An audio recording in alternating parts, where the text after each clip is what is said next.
नमस्कार. या मास्टर क्लासमध्ये सगळ्यांचं स्वागत. आज आपण एआयचा वापर साध्या सोप्या कामांपुरता मर्यादित न ठेवता आपल्या व्यवसायातल्या खऱ्या गुंतागुंतीच्या समस्या सोडवण्यासाठी कसा करायचा हे शिकणार आहोत.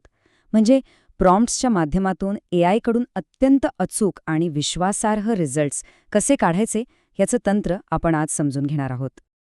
बरं, आपण सुरुवात एका कॉमन अनुभवाने करूया. आपल्यापैकी बऱ्याच जणांना हे जाणवलं असेल की एआय टूल्स छोटी मोठी कामं तर छान करतात, पण जेव्हा आपण त्यांना एखादा स्ट्रॅटेजिक ॲनालिसिस किंवा एखादा किचकट रिपोर्ट बनवायला सांगतो, तेव्हा उत्तरं एकतर वरवरची असतात किंवा कधीकधी चुकीचीही. ही जी विश्वासार्हतेची दरी आहे, त्यामुळेच आपण एआयचा पुरेपूर फायदा घेऊ शकत नाही. आज आपण हीच दरी कशी भरून काढायची ते पाहणार आहोत. तर आजच्या सत्राचा हा आपला रोडमॅप आहे. आपण आधी समस्येचं मूळ काय आहे ते बघू, मग चेन ऑफ थॉट नावाचे एक मूलभूत पण अत्यंत प्रभावी तंत्र शिकू. त्यानंतर अजून क्लिष्ट कामांसाठी काही ॲडव्हान्स टूल्स बघू आणि शेवटी आपल्या टीमसाठी एक नवीन प्रभावी एआय स्ट्रॅटेजी कशी बनवायची हे ठरवू. एक गोष्ट लक्षात घ्या, मूळ समस्या एआयच्या क्षमतेत नाहीये, तर आपण त्याच्याशी कसा संवाद साधतो यात आहे. विचार करा, एआय म्हणजे एक हुशार इंटर्न आहे. जर त्याला फक्त सांगितलं रिपोर्ट बनव, तर तो काहीतरी साधंसंच काम करून देईल. पण जर त्याला कामाचा प्रत्येक टप्पा, डेटा कुठून घ्यायचा आणि फायनल रिपोर्ट कसा दिसला पाहिजे याबद्दल स्पष्ट सूचना दिल्या, तर तो अप्रतिम काम करेल. आपल्याला आता प्रश्न विचारणाऱ्याच्या भूमिकेतून बाहेर पडून एका मॅनेजरच्या भूमिकेत शिरायचं आहे. आणि याच नवीन दृष्टिकोनाला प्रॉम्प्ट इंजिनिअरिंग म्हणतात. हे फक्त प्रश्न विचारणं नाही, तर ही एक शिस्त आहे. अगदी जसं एखादा प्रोग्रामर कोड लिहून कम्प्युटरला अचूक सूचना देतो, तसंच आपण आपली नैसर्गिक भाषा वापरून एआयला अचूक निर्देश देतो. इथे आपला प्रॉम्प्ट हा सोर्स कोड आहे आणि एआय आपलं इंटरप्रेटर. खरं सांगायचं तर हे आजच्या काळातलं एक खूप महत्त्वाचं व्यावसायिक कौशल्य आहे. चला तर मग आपल्या पहिल्या आणि सगळ्यात शक्तिशाली तंत्राकडे वळूया. याचं नाव आहे चेन ऑफ थॉट रिझनिंग.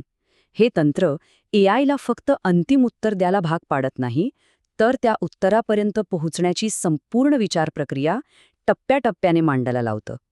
यामुळे काय होतं, तर तर्कामध्ये पारदर्शकता आणि अचूकता दोन्ही येतात. ओके, चला एक उदाहरण बघूया. आता ही एक अशी समस्या आहे ज्यात अनेक पायऱ्या आणि आकडे आहेत.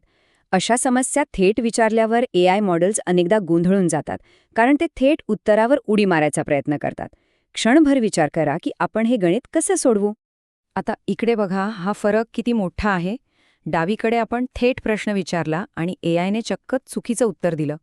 पण उजवीकडे बघा, आपण तोच प्रश्न विचारला, पण शेवटी फक्त एक वाक्य जोडलं. चला स्टेप बाय स्टेप विचार करूया.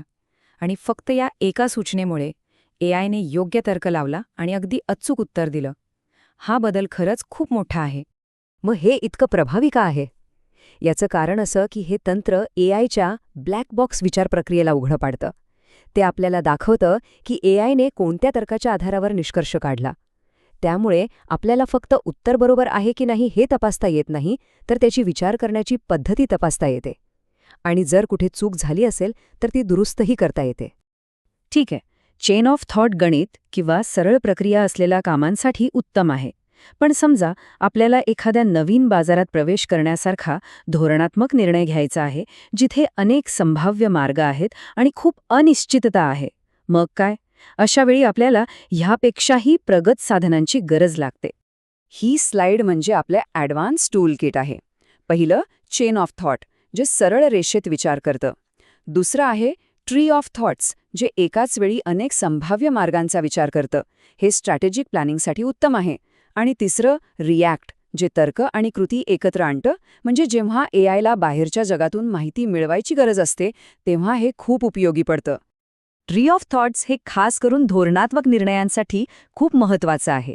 समजा आपल्याला एखादं नवीन उत्पादन बाजारात आणायचं आहे, तर हे मॉडेल वेगवेगळ्या मार्केटिंग स्ट्रॅटेजी, ग्राहकांच्या संभाव्य प्रतिक्रिया आणि स्पर्धकांच्या चाली या सगळ्याचा विचार करून आपल्याला सर्वात यशस्वी मार्ग कोणता असू शकतो हे सुचवू शकतं. रिॲक्ट फ्रेमवर्क तर खरंच एक गेम चेंजर आहे. बघा, बहुतेक एआय मॉडेल्स त्यांच्या ट्रेनिंग डेटापुरतेच मर्यादित असतात, म्हणजे त्यांना आजची ताजी माहिती नसते. पण रिॲक्ट फ्रेमवर्कमुळे एआय इंटरनेटवर सर्च करण्यासारखी बाह्य साधनं वापरू शकतो. त्यामुळे ते सक्रियपणे नवीन माहिती मिळवून आपल्या प्रश्नांची उत्तरं देऊ शकतं.